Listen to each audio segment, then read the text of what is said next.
بسم اللہ الرحمن الرحیم۔ السلام علیکم۔ ایک ہندو کا شکوہ ہے کہ میں مندر جاتا ہوں تو مزار جاتا ہے، میں پرساد کھاتا ہوں تو لنگر کھاتا ہے، میں ناریل چڑھاتا ہوں تو چادر چڑھاتا ہے، میں آشیرواد لیتا ہوں تو مراد لیتا ہے، میں ہاتھ جوڑتا ہوں تو ماتھا ٹیکتا ہے، میری بھی بگڑی بن جاتی ہے، تیری بھی مراد بھر آتی ہے۔ جب کوئی فرق ہی نہیں تو تیرا میرا خدا الگ کیوں ہے؟ تیرے نبی صلی اللہ علیہ وآلہ وسلم تو مسجد جاتے تھے، پھر تو مزار کیوں جاتا ہے؟ تیرے نبی صلی اللہ علیہ وآلہ وسلم نے تو دعا کے لیے اوپر ہاتھ اٹھائے تھے، تو قبر سے چمٹ جاتا ہے۔ تیرے نبی نے تو صرف اپنے اللہ سے مانگا تھا، تو مزاروں سے کیوں سر پھوڑتا ہے؟ اتنا بتا دے کہ اگر میں کافر ہوں تو پھر تو کون ہے؟ آج کل کے مسلمانوں کے لیے ایک خاموش پیغام۔ اللہ ہم سب کو قرآن اور حدیث کی سمجھ عطا فرمائے، آمین ثم آمین۔ آج انشاءاللہ سورہ الطلاق کی آیت نمبر 1 کی تفسیر جو پچھلی 2 ویڈیو سے چلی آ رہی ہے، آج انشاءاللہ تیسری ویڈیو اسی سلسلے کی ہے، تو سٹارٹ کرتے ہیں جہاں سے پچھلی ویڈیو میں سلسلہ ٹوٹا تھا۔ اعوذ باللہ من الشیطان الرجیم، بسم اللہ الرحمن الرحیم۔ نمبر 2، کسی طلاق کے بدعت، مکروہ، حرام یا گناہ ہونے کا مطلب ائمہ اربعہ کے نزدیک یہ نہیں ہے کہ وہ واقعہ ہی نہ ہو۔ چاروں مذاہب میں طلاق خواہ حیض کی حالت میں دی گئی ہو یا بیک وقت 3 طلاقیں دے دی گئی، یا ایسے طہر میں طلاق دی گئی ہو جس میں مباشرت کی جا چکی ہو اور عورت کا حاملہ ہونا ظاہر نہ ہوا ہو، یا کسی اور ایسے طریقے سے دی گئی ہو جسے کسی امام نے بدعت قرار دیا ہے، بہرحال واقعہ ہو جاتی ہے اگرچہ آدمی گناہگار ہوتا ہے۔ لیکن بعض دوسرے مجتہدین نے اس مسئلے میں ائمہ اربعہ سے اختلاف کیا ہے۔ سعید بن مسیب اور بعض دوسرے تابعین کہتے ہیں کہ جو شخص سنت کے خلاف حیض کی حالت میں طلاق دے یا بیک وقت 3 طلاقیں دے دے، اس کی طلاق سرے سے واقعہ ہی نہیں ہوتی۔ یہی رائے امامیہ کی ہے، اور اس رائے کی بنیاد یہ ہے کہ ایسا کرنا چونکہ ممنوع اور بدعت محرمہ ہے، اس لیے یہ غیر مؤثر ہے۔ حالانکہ اوپر جو احادیث ہم نقل کر رہے ہیں ان میں یہ بیان ہوا ہے کہ حضرت عبداللہ بن عمر نے جب بیوی کو حالت حیض میں طلاق دی تو حضور صلی اللہ علیہ وآلہ وسلم نے انہیں رجوع کا حکم دیا۔ اگر یہ طلاق واقعہ ہی نہیں ہوئی تھی تو رجوع کا حکم دینے کے کیا معنی؟ اور یہ بھی بکثرت احادیث سے ثابت ہے کہ حضور صلی اللہ علیہ وآلہ وسلم نے اور اکابر صحابہ نے ایک سے زیادہ طلاق دینے والے کو اگرچہ گناہگار قرار دیا ہے مگر اس کی طلاق کو غیر مؤثر قرار نہیں دیا۔ طاؤس اور اکرمہ کہتے ہیں کہ بیک وقت 3 طلاقیں دی جائیں تو صرف 1 طلاق واقع ہوتی ہے، اور اسی رائے کو امام ابن تیمیہ نے اختیار کیا ہے۔ ان کی اس رائے کا ماخذ یہ روایت ہے کہ ابو الصحبہ نے ابن عباس سے پوچھا، کیا آپ کو معلوم نہیں ہے کہ رسول اللہ صلی اللہ علیہ وآلہ وسلم اور حضرت ابو بکر کے عہد میں اور حضرت عمر کے ابتدائی دور میں 3 طلاقوں کو 1 قرار دیا جاتا تھا؟ انہوں نے جواب دیا، ہاں۔ بخاری و مسلم اور مسلم ابو داؤد اور مسند احمد میں ابن عباس کا یہ قول نقل کیا گیا ہے کہ رسول اللہ صلی اللہ علیہ وآلہ وسلم اور حضرت ابو بکر کے عہد اور حضرت عمر کی خلافت کے ابتدائی 2 سالوں میں 3 طلاق کو 1 قرار دیا جاتا تھا۔ پھر حضرت عمر نے کہا کہ لوگ ایک ایسے معاملے میں جلد بازی کرنے لگے ہیں جس میں ان کے لیے سوچ سمجھ کر کام کرنے کی گنجائش رکھی گئی تھی، اب کیوں نہ ہم ان کے اس فعل کو نافذ کر دیں؟ چنانچہ انہوں نے اسے نافذ کر دیا، لیکن یہ رائے کئی وجوہ سے قابل قبول نہیں ہے۔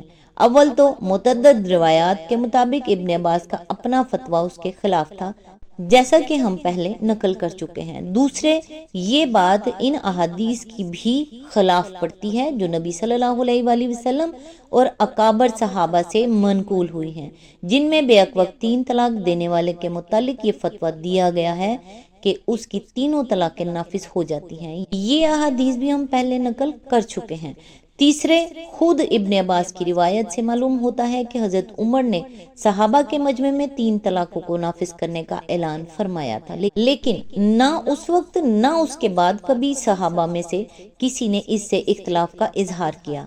اب کیا یہ تصور کیا جا سکتا ہے کہ حضرت عمر سنت کے خلاف کسی کام کا فیصلہ کر سکتے تھے اور سارے صحابہ اس پر سکوت بھی اختیار کر سکتے تھے؟ مزید برآں رکانہ بن عبد یزید کے قصے میں ابو داؤد، ترمذی، ابن ماجہ، امام شافعی، دارمی اور حاکم نے یہ روایت نقل کی ہے کہ رکانہ نے جب ایک ہی مجلس میں اپنی بیوی کو 3 طلاقیں دیں تو رسول اللہ صلی اللہ علیہ وآلہ وسلم نے ان کو حلف دے کر پوچھا کہ ان کی نیت ایک ہی طلاق دینے کی تھی، یعنی باقی 2 طلاقیں پہلی طلاق پر زور دینے کے لیے ان کی زبان سے نکلی تھی، 3 طلاقیں دے کر ہمیشہ کے لیے جدا کر دینا مقصود نہ تھا۔ اور جب انہوں نے یہ حلفیہ بیان دیا تو آپ نے ان کو رجوع کا حق دے دیا۔ اس سے اس معاملے کی اصل حقیقت معلوم ہو جاتی ہے کہ ابتدائی دور میں کس قسم کی طلاقوں کو ایک کے حکم میں رکھا جاتا تھا۔ اسی بنا پر شاعرین حدیث نے ابن عباس کی روایت کا یہ مطلب لیا ہے کہ ابتدائی دور میں چونکہ لوگوں کے اندر دینی معاملات میں خیانت قریب مفقود تھی، اسی لیے 3 طلاق دینے والے کے اس بیان کو تسلیم کر لیا جاتا تھا کہ اس کی اصل نیت 1 طلاق دینے کی تھی اور باقی 2 طلاقیں محض پہلی طلاق پر زور دینے کے لیے اس کی زبان سے نکلی تھیں۔ لیکن حضرت عمر نے جب دیکھا کہ لوگ پہلے جلد بازی کر کے 3 طلاقیں دے ڈالتے ہیں اور پھر تاکید کا بہانہ کرتے ہیں تو انہوں نے اس بہانے کو قبول کرنے سے انکار کر دیا۔ امام نووی اور امام سبکی نے اسے ابن عباس والی روایت کی بہترین تعویل قرار دیا ہے۔ آخری بات یہ ہے کہ خود ابو الصحابہ کے ان روایات میں اضطراب پایا جاتا ہے جو ابن عباس کے قول کے بارے میں ان سے مروی ہیں۔ مسلم اور ابو داؤد اور نسائی نے انہی ابو الصحابہ سے ایک دوسری روایت یہ نقل کی ہے کہ ان کے دریافت کرنے پر ابن عباس نے فرمایا، ایک شخص جب خلوت سے پہلے بیوی کو 3 طلاقیں دیتا تھا تو رسول اللہ صلی اللہ علیہ وآلہ وسلم اور حضرت ابو بکر کے عہد اور حضرت عمر کے ابتدائی دور میں اس کو 1 طلاق قرار دیا جاتا تھا۔ اس طرح ایک ہی راوی نے ابن عباس سے 2 مختلف مضمونوں کی روایتیں نقل کی ہیں اور یہ اختلاف دونوں روایتوں کو کمزور کر دیتا ہے۔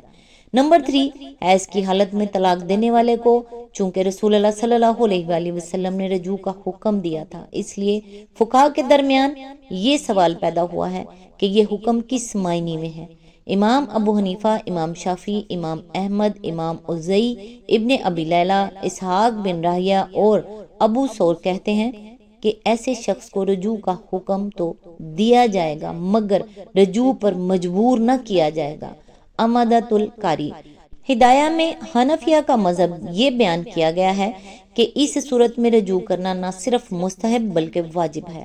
مغن المحتاج میں شافعیہ کا مسلک یہ بیان ہوا ہے کہ جس نے حیض میں طلاق دی ہو اور 3 طلاقیں نہ دے ڈالی ہوں اس کے لیے مسنون یہ ہے کہ وہ رجوع کرے اور اس کے بعد والے طہر میں طلاق نہ دے بلکہ اس کے گزر جانے کے بعد جب دوسری مرتبہ عورت حیض سے فارغ ہو تب طلاق دینا چاہے تو دے تاکہ حیض میں دی ہوئی طلاق سے رجوع محض کھیل کے طور پر نہ ہو۔